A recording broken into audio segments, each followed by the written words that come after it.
ഒരിക്കൽ രാജാവ് അദ്ദേഹത്തിന് ഉപദേശകനോട് ഒരു കാട്ടിലൂടെ അങ്ങ് സഞ്ചരിക്കുകയാണ്. യാത്രക്കിടെ ക്ഷീണിച്ച ഇവർ ഒരു കരിക്ക് വെട്ടി കുടിക്കുന്നുണ്ട്. കരിക്ക് വെട്ടി കുടിക്കുന്ന സമയത്ത് രാജാവിൻ്റെ വിരലിൻ്റെ അറ്റം മുറിഞ്ഞു പോവാണ്. ഇതിൽ വിഷമിച്ചിരിക്കുന്ന രാജാവിനോട് ഉപദേശകൻ സമാധാനിപ്പിക്കാൻ വേണ്ടി പറയുന്നുണ്ട്, സാരമില്ല പ്രഭു, എന്തെങ്കിലും നല്ലതിനായിരിക്കുമെന്ന്. ഇതിൽ ദേഷ്യം പിടിച്ച രാജാവ് ഈ ഉപദേശകനെ കൊണ്ടുപോയി കിണറിൽ തള്ളിയതാണ്. ശേഷമുള്ള ഒറ്റക്കുള്ള യാത്രയിൽ രാജാവിനെ ഒരു നരബലി സംഘം പിടിച്ചു കെട്ടുകയാണ്. നരബലിക്ക് വേണ്ടി രാജാവിനെ പരിശോധിക്കാൻ നരമൂപ്പൻ വന്ന് പരിശോധനയുടെ ഇടയിൽ രാജാവിന് വൈകല്യമുള്ളതായി കണ്ടെത്തുകയാണ്.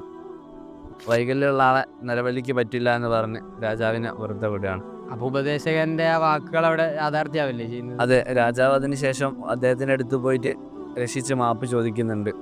അപ്പോൾ ഉപദേശകന്റെ മറുപടി ഇങ്ങനെയായിരുന്നു, അതൊന്നും വേണ്ട പ്രഭു, അങ്ങനെ ഇവിടെ തള്ളിയിട്ടില്ലായിരുന്നെങ്കിൽ നിങ്ങൾക്ക് പകരം ഞാനിരാകുമായിരുന്നില്ലേ. ശരിക്കും നമ്മുടെ ജീവിതത്തിൽ നമ്മൾ ആഗ്രഹിച്ചിട്ടും നമുക്ക് നഷ്ടപ്പെട്ടു പോകുന്നതും അതുപോലെ തന്നെ നമ്മുടെ ജീവിതത്തിലേക്ക് അപ്രതീക്ഷിതമായി കടന്നു വരുന്ന പരീക്ഷണങ്ങളും എല്ലാത്തിനും പിന്നിൽ എന്തെങ്കിലുമൊക്കെ ഒരു നന്മ ഉണ്ട് എന്ന് മനസ്സിലാക്കലാണ്. Allah is the best of planners എന്നാണ് പഠിച്ചോൻ പറയുന്നത്.